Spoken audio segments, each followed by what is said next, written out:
The book I'll be doing a book review on is Gone Girl by Gillian Flynn, and the author Gillian Flynn reviews important insight on a character of a person as well as relationships. The basis of the story is about Nick Dune and Amy Dune's conflicting marriage.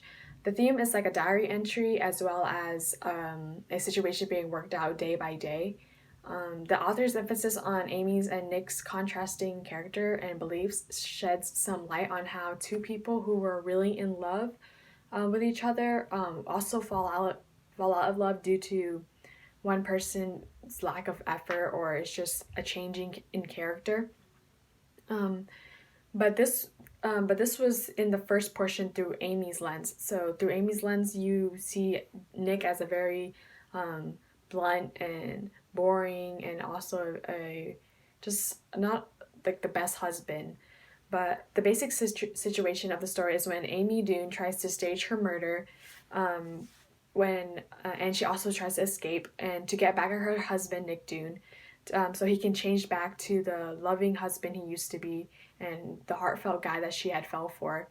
And she was hoping that this would scare him and just get him to kind of in a way just to love her again and respect her, because in the marriage he started to not be interested in her or look up to her as someone as a wife anymore in her lens. But the story changes as you also hear Nick's side of the story.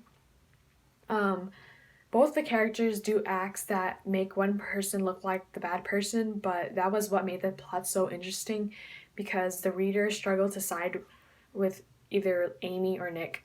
I feel like the author was hoping to create a story where the reader feels conflicted to justify a character's certain actions, because Amy Dune's character seemed very heroine, even though the majority of the stuff that she did was petty and morally wrong. Like, she did falsely accuse people of rape to get her way, and she also uses a lot of people like her neighbors and Desi to make her plan work. And as well, she also just broke her ribs when she was 15 to get back at friends. So it just kind of shows Amy's character as a very I want it my way type of person.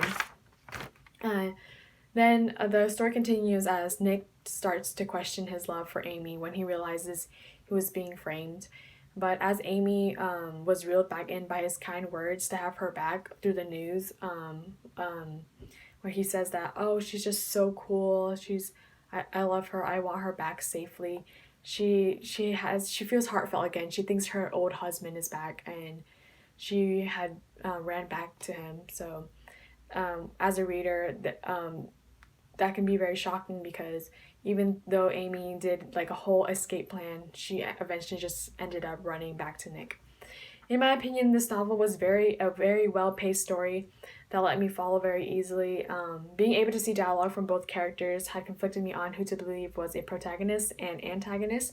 And stories like this are very well written, because usually I know right away when there's a protagonist or antagonist. But finding out that Nick also cheated during the relationship made me just believe that Nick could be an antagonist.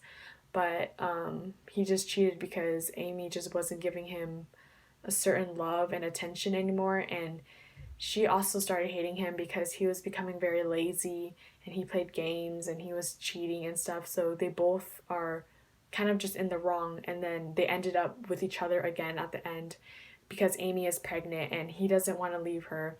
I think the character development wasn't too much, because Amy ended up still being a very controlling woman like she always was. She became pregnant, so Nick had no reason to leave her, and he just has to stick with her, and he's stubborn from the start. So, and him just staying with her is just also stubborn because he just completely frightened of her now. Overall, the story was very well written and easy to follow, and the author really gave good insight on a character's personality and how their acts can really reflect what they do, and how a reader can justify if something's wrong or right. Thank you.